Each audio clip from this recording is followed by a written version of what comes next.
See this? This is beta. Now look over here. This too is beta.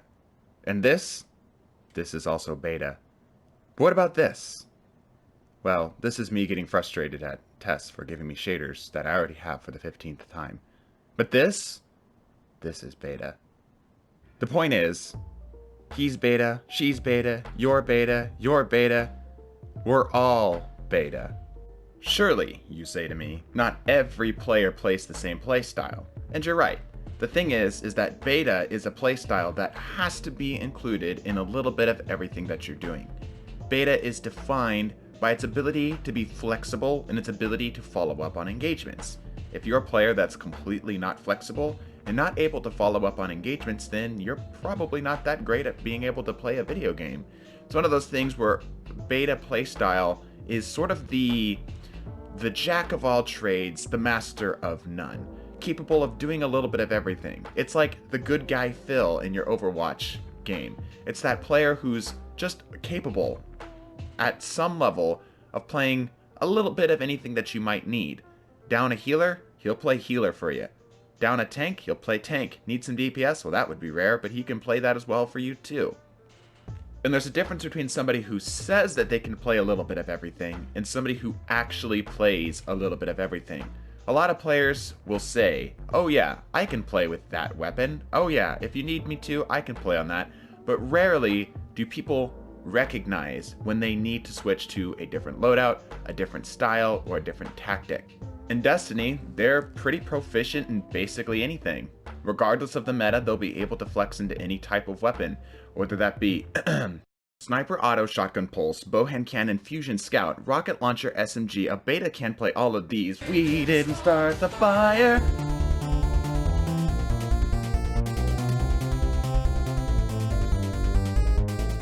Welcome back, Guardians, to another Dream Team video. I'm your humble host, Meesum777. In today's video, we're going to talk about the last, and actually it worked out perfectly this way, the last play style that we need to cover in order to cover the 4 main Wolfpack tactics.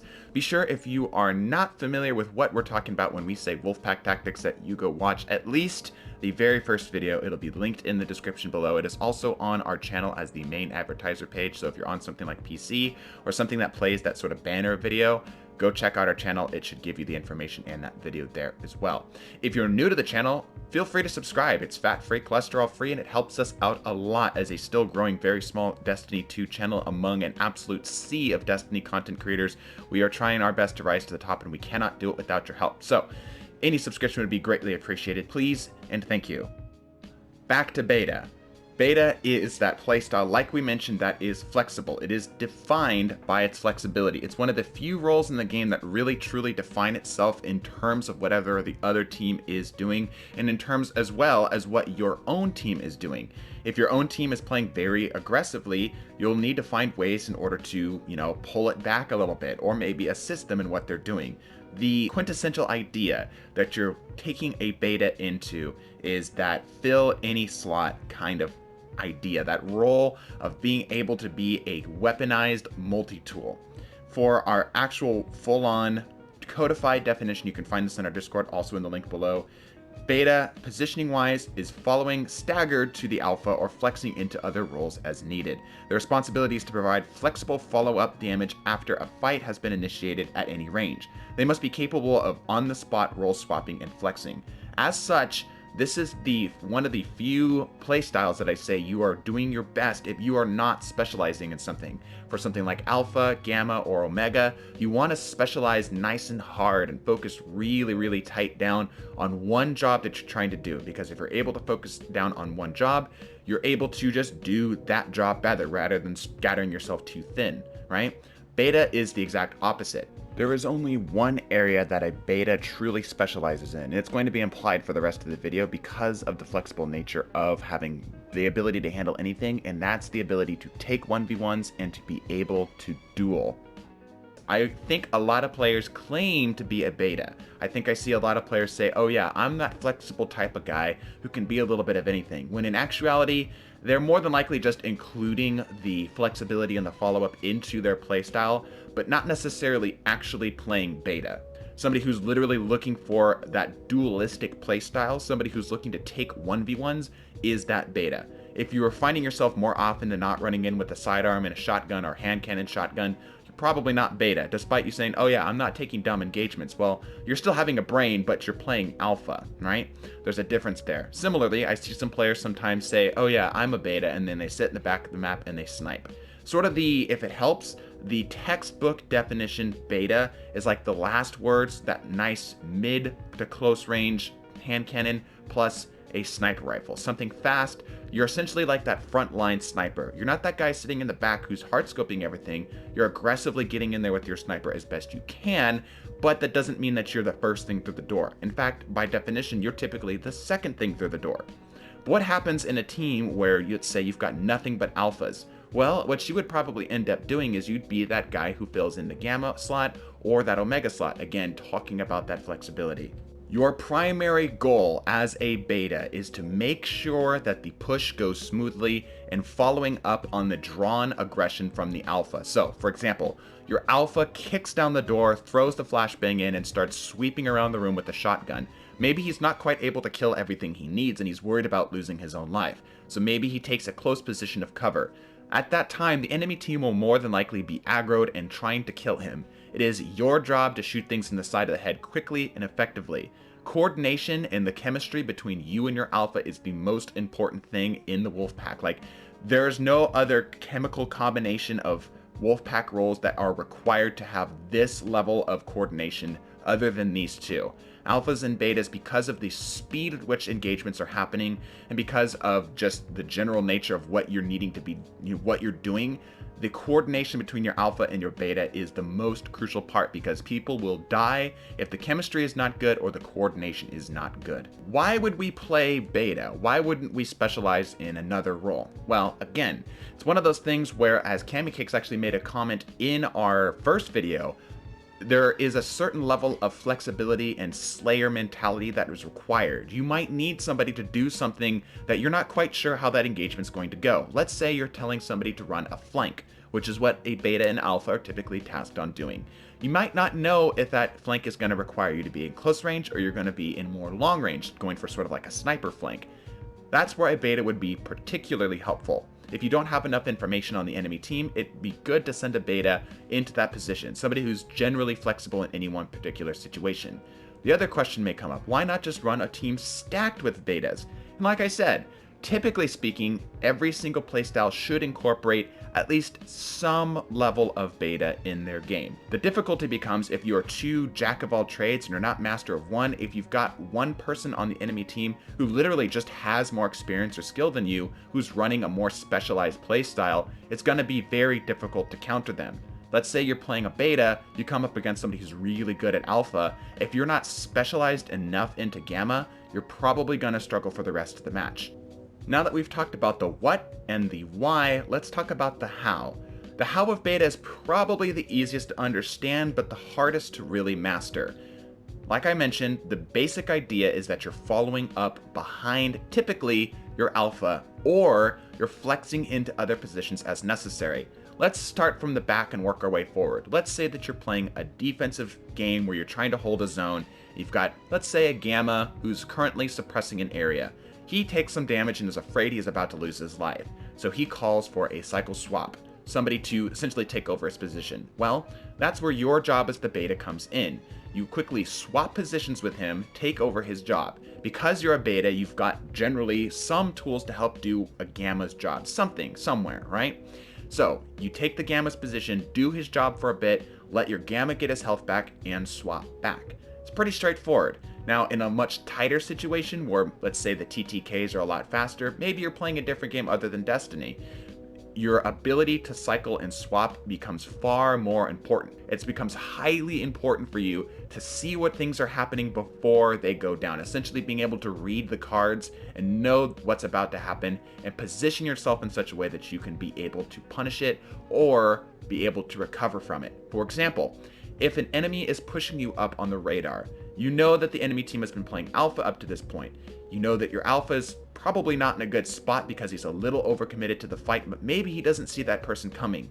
There's two things you can do. You can either A, try to communicate it with him to see if you can get it to where you can swap out with him or pull him back to a position of safety. More than likely though, you're going to need to get ready to duel that target, seeing what's about to happen in order to help follow up that engagement. Similarly, let's say you're getting ready to push into a zone and you're getting ready to, set up a fight, start getting some frags, right? You need to be already on top of the coordination and the timing to coordinate a 1-2 punch with your alpha or your gamma, sometimes even your omega in rare cases. Essentially, before the engagement happens, you should already have in your mind when you're going to swap out for that person, when you're going to assist with the fight. The difficulty is if you engage all exactly at the same time, one good area of control type weapon, whether that be something like the arc web or a grenade launcher or a rocket launcher, will wipe you out all at once. It just begs for somebody to get a big old Nova bomb on you. So you want to come in staggered, which is why we mentioned that in the definition. You want to be staggered behind the person, but right behind them. Essentially allow them to draw the fight a little bit, and while the aggro is still on that person, you swap who's shooting at that person. Essentially taking that second chance of initiation. What your alpha is doing for you is it's opening up as if it's a fresh engagement for you as a beta. Typically speaking, if you're playing like the generic beta loadout, which is like hand cannon sniper, you should be able to get one good clean sniper rifle pick before you even take any shots on you. If your alpha's doing a good job, this should be pretty easy for you to do. Now, of course, you're going to have to react accordingly. Maybe you don't have good alphas, maybe you don't have any alphas at all, and you need to do something more for your gamma. Either way, your whole job is to take advantage of that microsecond of aggro being pulled away from you to get that pick, to get that kill, to push the fight over. We already mentioned this, so I'm going to just really briefly touch on this.